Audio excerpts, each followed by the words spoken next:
Welcome back, you guys, to Season 3 of Florida's #1 hockey podcast. 3, 2, and 1. Yeah, you said it all. You said it all, Ben Castro. Welcome back, everybody, to Florida's favorite hockey show, the Cats and Bolts podcast. It's Season 3, Episode 1. Do you like what we've done with the place? Ben came up with the graphic here. And there you go. Nice work, Ben. It'll last for about a week. And then we'll have something far more fancy. But we're ready on the week, almost the eve of the 25-26 NHL season. We're so pleased and grateful to bring in our good friend Jeff Chychrun, NHL alum, Scripps TV Sports, Stanley Cup champion with your Florida Panthers from a couple of seasons ago. And I guess last season, Chick is joining us from Ontario as we take viewer comments live on our live stream. And Benny boy, let me know when you, there he is. Chick, I think I asked you, but I forgot. What lake are you at? Where are you? I'm on White Lake, Ontario. I'm about 40 miles west of Ottawa, west of Canadian Tire Center, or the home of those Ottawa Senators. Been here for half my lifetime now since my wife and I got married, and just love it.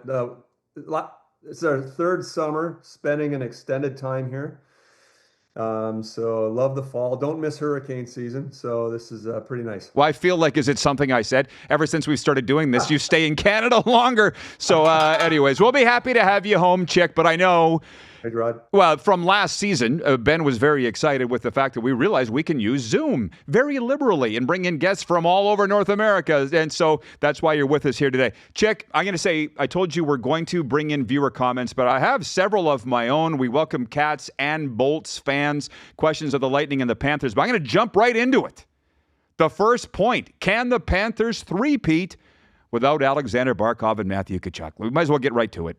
Yeah, it's a number one question on everybody's minds, right? Well, I think if you look at the history of the Florida Panthers, past 3 years, obviously being in the finals all 3 times, so they got great muscle memory, right? They've got guys that know how to win. They have a team that just goes about their business in a very methodical way. I think I was actually listening to Paul Maurice today, funny after an exhibition game, but sort of talking about his approach and sort of where he sees the young guys. And, you know, he's talking about how it's all new to them, not just pro hockey, but sort of how this team goes about their business, their schemes, their setups, their systems and everything. And he says, we're just a little bit different than everybody else. And I think listening to Bill Zito last week after Sasha went down, he says, you know, we're going to have to do things a little bit different. But it's still hockey. We still have to go out and play. So you got, you know, fortunately, they were able to sign, obviously, the Marchands, re-sign Aaron Ekblad. So many guys from the roster last year that are still here. And, you know, obviously Matthew being out until January hurts too. But to answer your question, Rod, I believe, yes, they can win the Stanley Cup again. Obviously, there's some cap money that they can save and use it at a later time. I'm sure Bill's going to be pretty methodical, but it's going to be a crapshoot. Everybody else is getting better too. But I just think with the experience, muscle memory, I like to talk about, this team still has as good a chance as anybody. I think 2 years ago they started off with I think they had 6 left shot defensemen because Ekblad was out, Montour was out.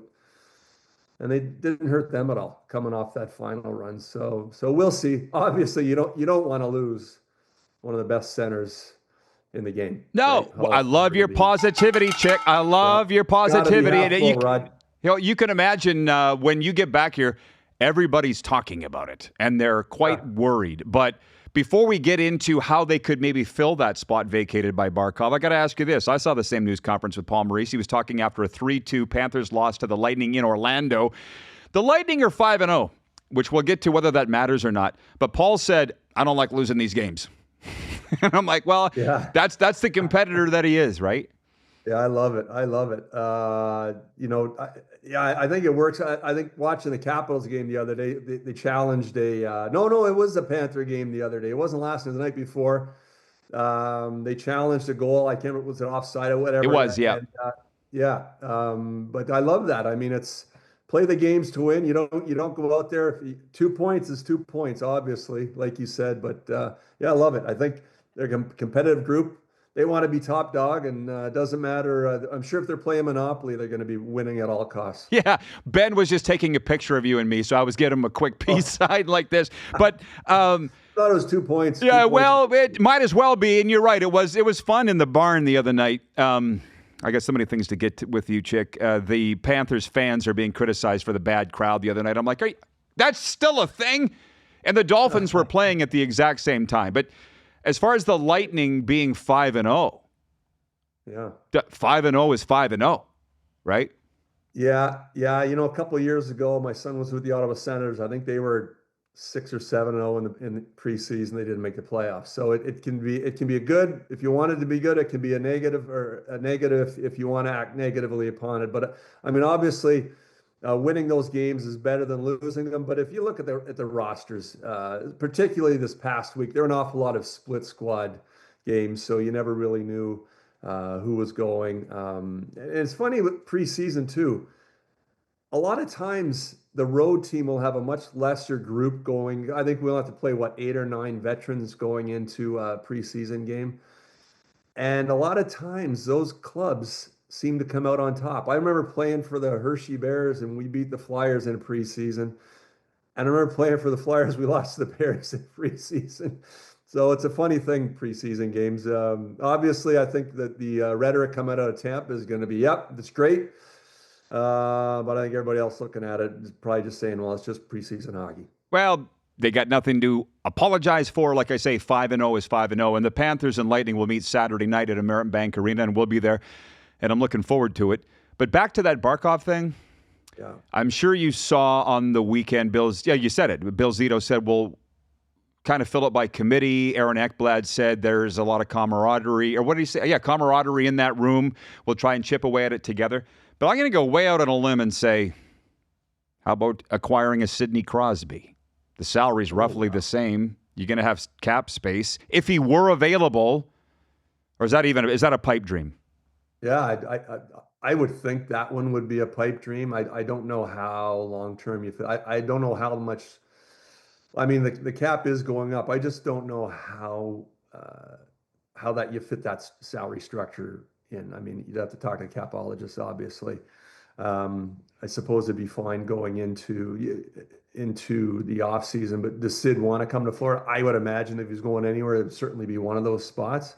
I never thought that Rod, so he asked me a minute ago, but that's a great question. I really struggle to see Sid playing anywhere but Pittsburgh, but we'll see where that leads to. Well, you're sitting up there in Canada, and you know what the coverage is like. I mean, it's all summer. It was about Crosby being traded. Am I right? I mean, I was there this summer too. I'm like, guys, move off it. Yeah.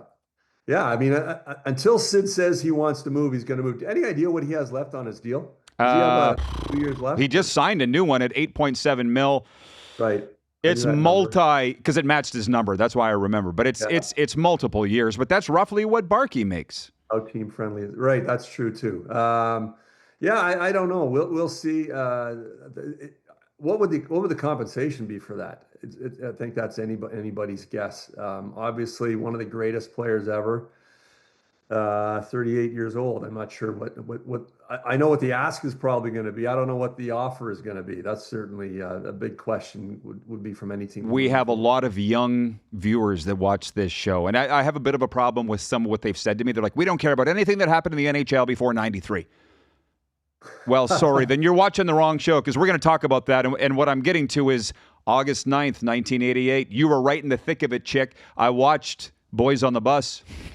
You were playing against the Oilers in the Stanley Cup final. I was watching. The day Gretzky was traded, right? It proved anybody can be moved, right? That's why I throw the Crosby thing out there. Thanks to Gretzky being traded, anybody can be traded. Yeah, you're so right.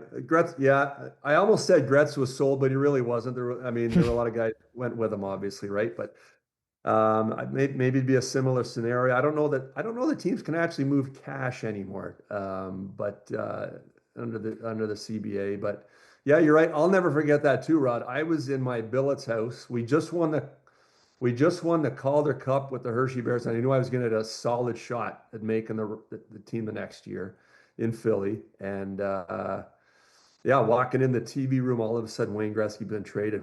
What? how did that happen? And then the press conferences were all pretty good. And after that, and I promised Mess I wouldn't cry and all that stuff. And I was lucky enough to play with Wayne in LA a couple of years later. It still blows my mind that he ever left Edmonton, that actually happened. But and especially that wasn't a salary cap era. I'm sure the guys were furious that Puck made that deal, but Oh, it happened. they still are. Which, by the way, when I saw you in the video, everybody go back and watch Boys on the Bus. It's on YouTube. It's one of the greatest documentaries ever made. I guess it was 87 because you were there. Doug Crossman, Mike Keenan, One Sutter, Ron Hextall. I say that was the greatest team to lose a Stanley Cup, the 87 Flyers. Yeah, they were good. And I think Hexty won the Conn MVP Smythe. of the playoffs that year. Yeah. I think first time ever on a losing club. He was that good.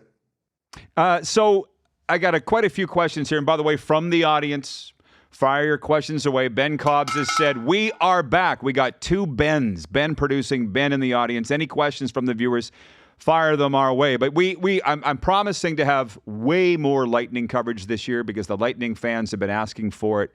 And I'll say this. Who will have more points, Jeff? I thought the Lightning were going to miss the playoffs last year, and I got my lights punched out all year by Lightning fans and media for that. I won't predict that this year. As a matter of fact, they finished ahead of the Panthers. Who will finish ahead this year?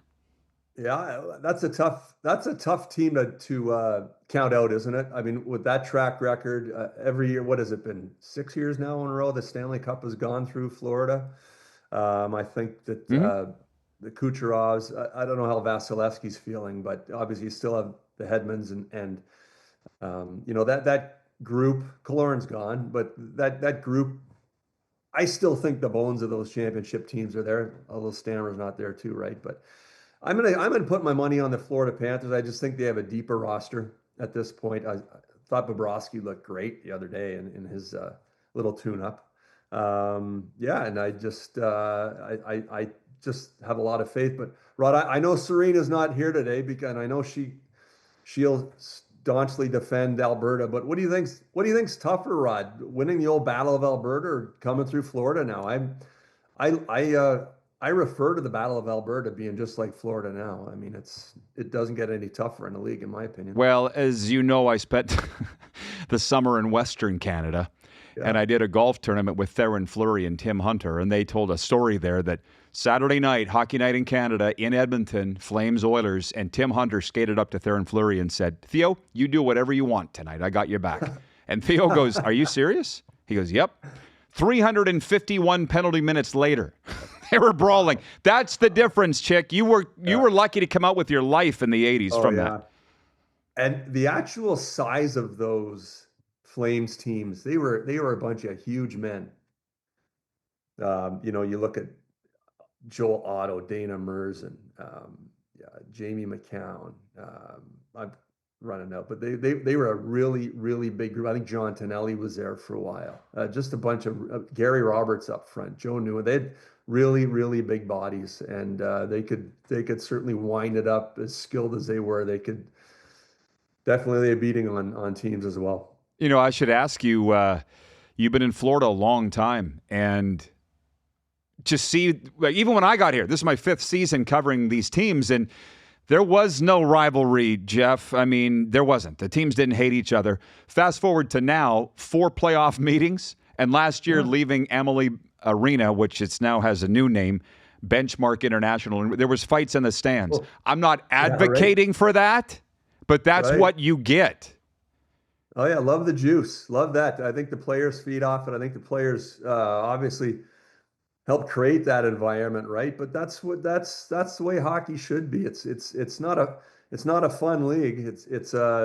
You're there to win and win championships, and you got 2 great coaches, 2 of the best strategizers in hockey running the teams, and 2 general managers that are extremely creative in their approach. I mean, Julien Brisebois in Tampa, he's made so many deals where you think he's selling the farm.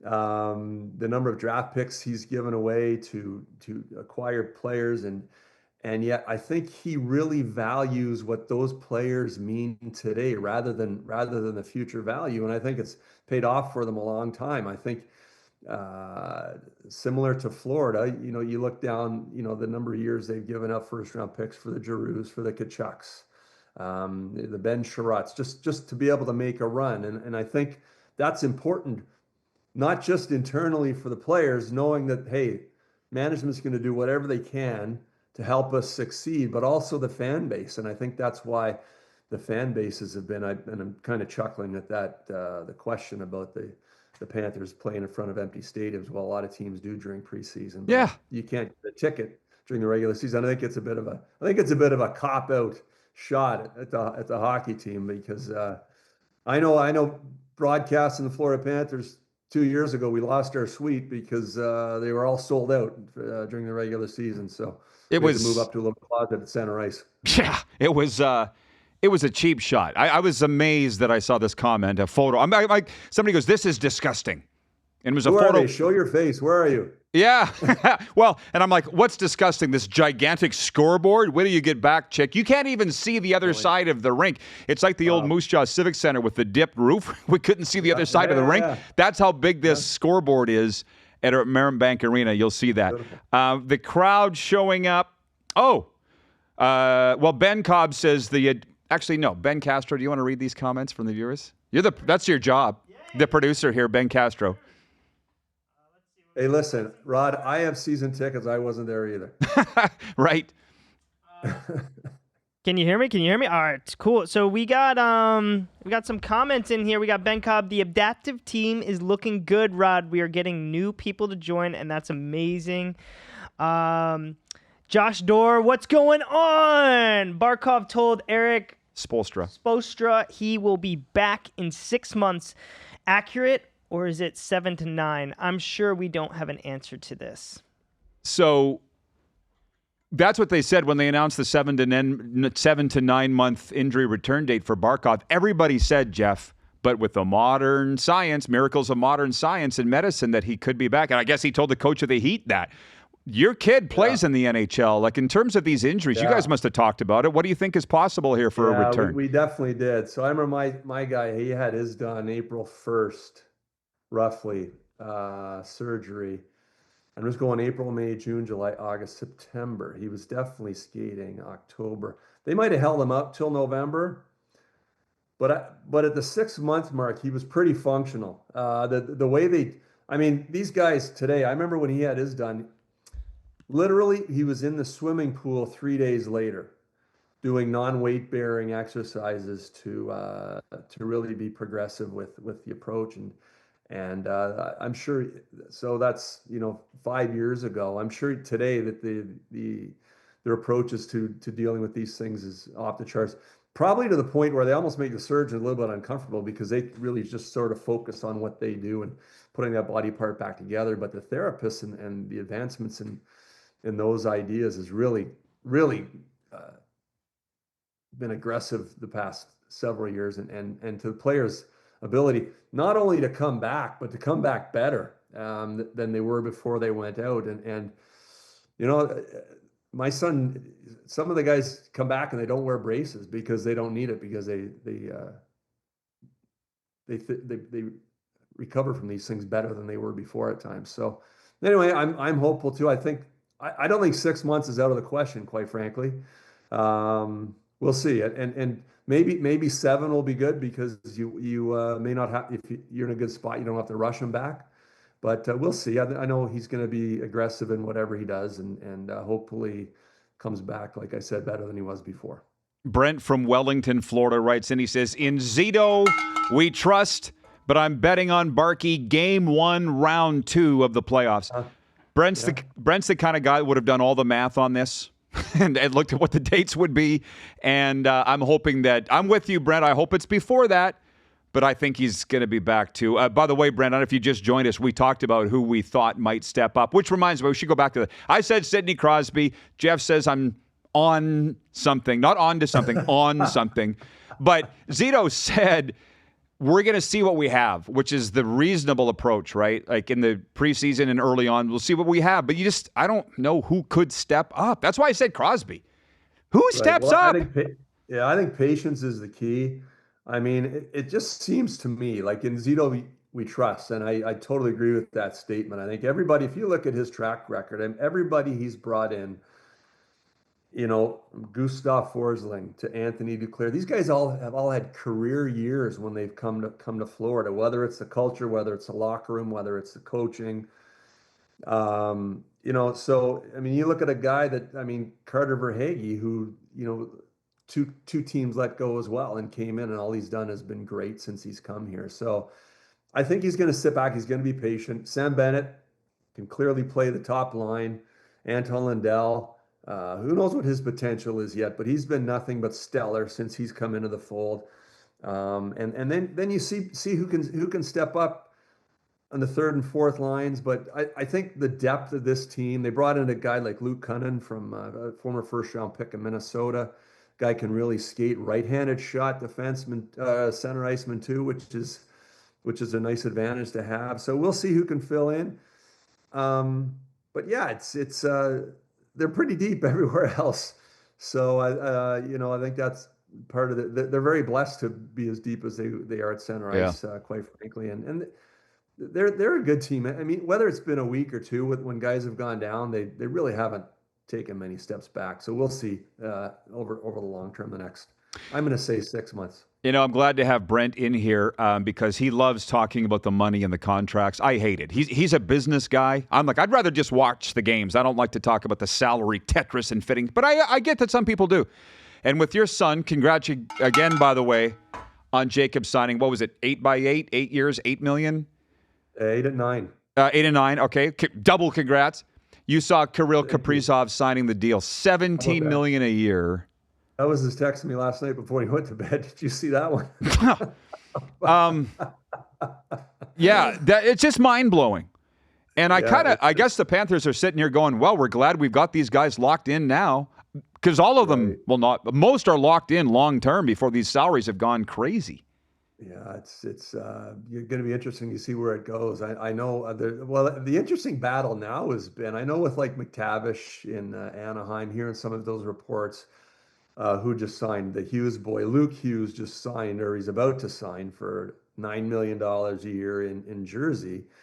A lot of the young players look like they want to bet on themselves and take a shorter term, because with that cap accelerating the next 3 or 4 years, they want to be in a good position then to really capitalize.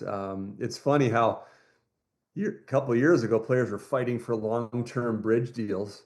Now it's like, I'll just take another look at this 3 or 4 years down the road. And I think that's probably been entering in the McDavid talks in Edmonton. Not that I have any firsthand knowledge of it, but sort of where's the cap going to be 3-4 years from now?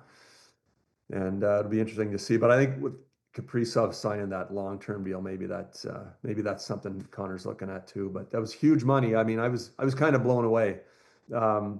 Obviously, too, if you look at it, Rod, I really appreciate how some teams value their employees. Like this guy works in Minnesota, works for that team, the value he has there.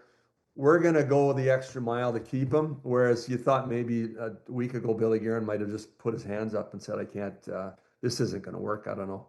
Maybe he just doesn't want to be here. But like I told my son, good for Kirill. I mean, it just makes it better for everybody else. Hey guys, sorry about that. Little technical difficulties. We are back live here in studio. YouTube kicked us off of the live, so we're back in. Hey, I see you. You're looking good. All right. Well, okay, so a couple things. Talking money, I guess you were watching the broadcast, Jeff Chychrun from Orlando. The graphic came up on Scripps. It said tantalizing free agent pool next summer, and that includes Connor McDavid. You were just talking about how does the Kaprizov deal affect that. Sergei Bobrovsky's name is on there. Wow. Wait, what was Sergei's on there for? Is he almost up, or? I believe it said he's going to free agency next summer. I'll look it up, but I think he is. I mean, yeah, you know what? That must be. I think he came to Florida the year I started broadcast. So yeah, he must be. Was it a 6-year, $60 million deal or something like that? So Yeah, must be up in here. That's hard to believe. Well, I'll tell you what, has he been doing himself favors the way he's been playing the past 3 years, going to the finals every year. So, but yeah, I think the Connor McDavid, that's going to be interesting to see whether, like we were talking about how players are sort of pushing to maybe go a little bit with the sack cap going up and not sure where it's going to end up the next 3, 4 years. Maybe I'll sign a shorter term deal, bet on myself, and get a good salary, but then I can really capitalize on it 3, 4 years down the road. And the clubs are sort of looking at, well, no, we'd like to lock in our young players now a little longer at a little lower number than it's going to cost us from there. So it's a bit of a transition, push-pull between the owners and the players, but that'll be interesting. But I don't know what Connor's got. Obviously, he's going to be the highest paid player in hockey. Whether he wants to be the highest paid player for 3 years or 8 years, and or 3 years and then sign another 8 year deal at that time, who knows? He's still a young man. I think he's only 28. So yeah, I'll take Connor McDavid at 30, 31 anytime. Just so I know, so the only option is 3 or 8, or could it be anywhere? No, I just sort of threw that term out randomly. I think maybe some players. I would imagine the lowest he'd sign would be a 4 year deal. I would imagine, based on, let's say, Bouchard, what he signed for in Edmonton, and some of the other guys that have taken a little shorter term deal, but. Yeah, it wouldn't surprise me either way if he did, if that number's right. I don't know, what is he, if he gets 20, are you going to take 8 years of that at that? Probably, but we'll see. My guess is 4 by 20, but yeah, hopefully there's the 4. Yeah, I think you could be right, Rod, and then go again. Yeah, we'll see. I mean, because the money, you said it a few months ago, the money's going up so crazily. Why would you lock in now? On a long the players term. don't have debt anymore on the COVID years, so there's no more any of that anymore. So that's that the helps escrow everybody. stuff. Yeah. The escrow. See why Thank I you. hate the contract talk, other than what guys could get. Yeah. I'm gonna let you go here. You said you had a shout out you wanted to. Oh, Rod, yes, my cousin Tracy Pilipo, Regina, Saskatchewan, listens to the show often. Tracy, I hope you're doing great. Say hi to your mom and dad, and hope to see you soon. Wow, that's awesome. Tracy, I think we're Facebook friends. That's what a small world, but that's Saskatchewan for you, chick. Oh yeah, it is. What a wonderful place. My dad's from Good Eve, Saskatchewan. I know we talked about that before, Rod. Oh, it is a fantastic place. A great place to spend the summers, not so great in the winter. All right. Well, and I can't let you go without asking you about this. The other night in the press box, at the preseason game, we were talking about opening night. Connor Bedard, Chicago Blackhawks coming in. And the guy I was sitting beside, I'm not going to say who, goes, it's Spencer Knight's return. Oh, yeah. Yeah. Right. And he goes, I'm a little concerned about that, i.e. he could stand on his head and spoil the party. What do you think about Spencer Knight's return? Yeah, well, if he does, good on him. I mean, I know he's battled some issues and come back again, maybe stronger than ever, too. Never easy going back to your hometown. I don't think he's played here since he left, has he, Rod? No. But yeah, so that'll be an interesting game, but just adds to the drama. A couple of young studs. I know Chicago trying to take that next step. They need him to really perform. They're paying him to be a number one guy now, so it'll be interesting. But I wouldn't worry too much. I think there's gonna be a lot of guys going to get in front of him and try to, as we say, take those eyes away from him and get pucks and go to the dirty areas. I think a lot of eyes will be on Connor Bedard. But at the very least, during the national anthem, are they all going to yell, Knight! Again? Now they can. Right, they can. We'll see. That's the big joke. That'll be a good one. Hopefully, I wish him well, and just not too much luck on opening night. Yeah, it's gonna be a fun one. Okay, well, enjoy the rest of your time. Please say hey to all of your family for me, and of course with John. And we'll see you when you get home, Chick. Thanks, Rod. Great to chat with you today. The great Jeff Chychrun, NHL alum from Scripps TV. Everybody, we'll be back next Thursday. Follow our social media channels for our live stream next week. We're working on some Tampa guests for that show. It's going to be awesome. Until then, enjoy opening night, and we'll see you at the rink. Thanks for enjoying Cats and Bolts with us.